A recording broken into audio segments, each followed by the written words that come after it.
Indonesia. Yang pertama ada teori Yunan. Teori Yunan menyatakan bahwa bangsa Indonesia berasal dari Yunan yang terletak di wilayah Tiongkok. Teori ini berpendapat bahwa bangsa Indonesia berasal dari daratan Mongol yang terdesak ke selatan oleh bangsa-bangsa yang lebih kuat. Sejarawan yang mendukung teori ini diantaranya Muhammad Ali, R.S. Gardner, dan J.S.C. Kern. Secara umum, pendapat mereka ini didasari oleh dua hal. Yang pertama, ditemukannya kapak tua di wilayah Nusantara yang memiliki kemiripan dengan kapak tua yang ada di kawasan Asia Tengah. Yang kedua, bahasa Melayu yang berkembang di Nusantara memiliki kemiripan dengan bahasa Champa yang ada di Kamboja.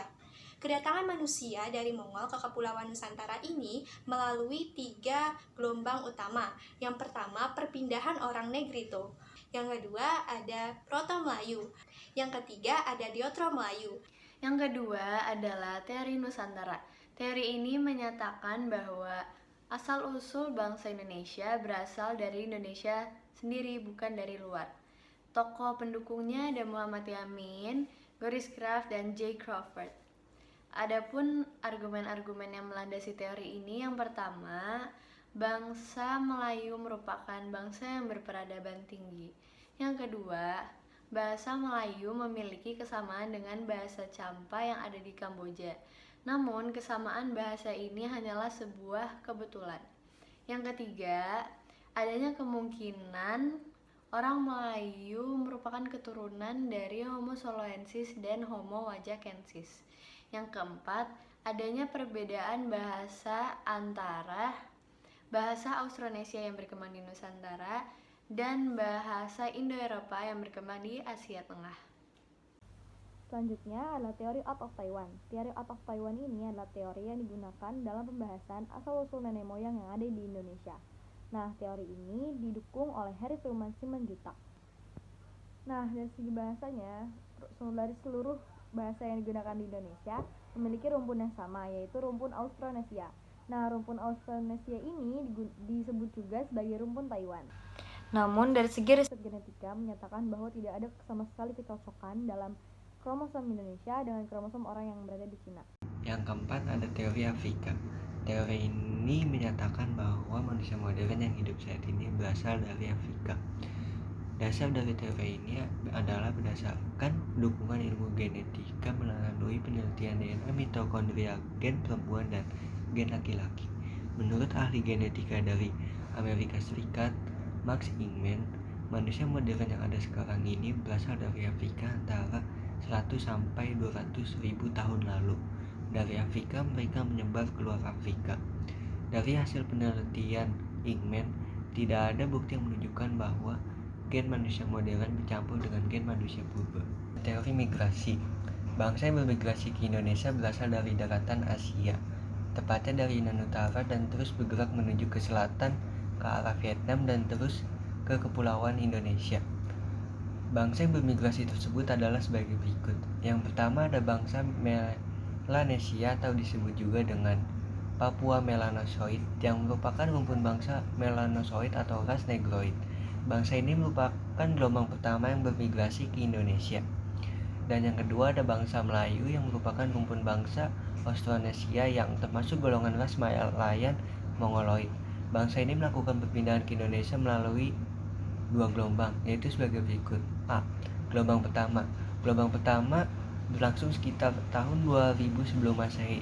Persebaran ini dimulai dari daratan Asia yang dilanjutkan ke semenanjung Malaya, Indonesia, Filipina, Formosa, serta kepulauan Pasifik sampai Madagaskar. Bangsa yang melakukan persebaran ini adalah bangsa Proto-Melayu. B. Gelombang kedua.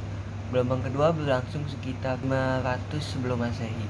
Bangsa yang melakukan migrasi pada masa ini disebut bangsa Deutero-Melayu.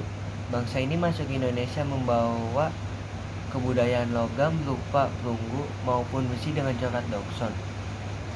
Bangsa ini masuk ke Indonesia melalui jalur barat, yaitu melalui Pulau Sumatera.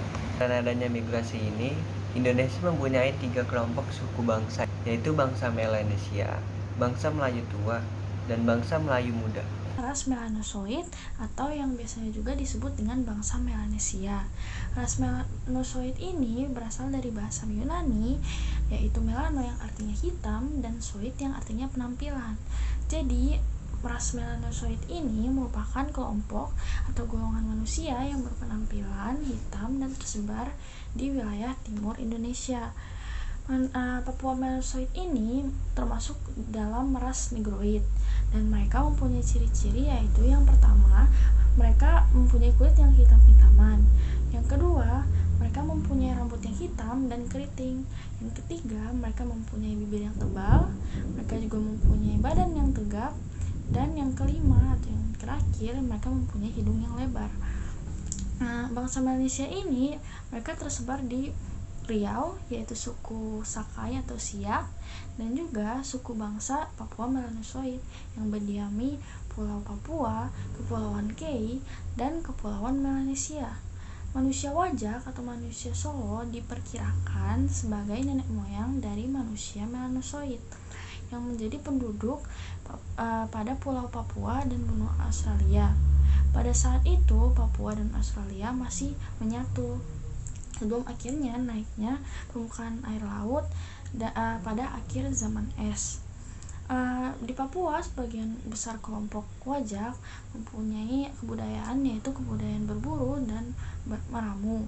Namun, akhirnya mereka pun mengembangkan kebudayaan perahu.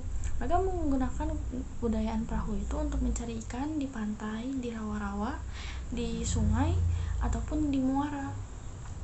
Dan setelah mereka berhasil mengembangkan perahu tersebut, akhirnya mereka pun memutuskan untuk bermigrasi ke arah timur, dan akhirnya mereka menjadi penduduk di Kepulauan Melanesia. Proto-Melayu atau bangsa Melayu tua merupakan ras Mongoloid yang memiliki ciri-ciri kulit sawo matang, rambut lurus, badan tinggi ramping, dan bentuk muka, hidung dan mulut yang sedang. Bangsa ini menyebar ke Sulawesi Selatan suku Toraja, Lombok suku Sasak, Sumatera Barat suku Nias, Sumatera Utara suku Batak, Kalimantan Tengah suku Dayak, dan Sumatera Selatan suku Kubu. Proto-Melayu ini memasuki wilayah Indonesia melalui dua jalur. Yang pertama, jalur barat. Jalur barat melalui Semenanjung Malaka, Sumatera, Jawa, Bali, sampai Nusa Tenggara. Yang kedua, jalur timur. Jalur timur melalui Laut Yunan, Teluk Tonkin, Taiwan, Filipina, Sulawesi, Maluku, Papua, sampai ke Australia. Nah, bangsa Deutero Melayu ini adalah orang-orang Austronesia yang datang ke Nusantara pada gelombang kedua, yaitu sekitar 400 sampai 300 sebelum Masehi. Bangsa Deutero Melayu masuk dari jalur barat, yaitu melalui Yunan, Vietnam, Malaysia, dan Nusantara. Nah, bangsa Deutero Melayu ini dianggap mempunyai kebudayaan yang lebih maju daripada bangsa Proto-Melayu atau bangsa Melayu tua. Hal ini dikarenakan bangsa Deutero Melayu sudah berhasil membuat barang-barang yang berasal dari perunggu. Nah, contoh dari peninggalan-peninggalan bangsa Deutero Melayu adalah menhir, sarkofagus, dolmen, nekara, punden berundak, dan kubur batu. Nah, suku-suku yang ada di Indonesia yang diperkirakan berasal dari Deutero Melayu adalah suku Jawa, Melayu, dan Bugis.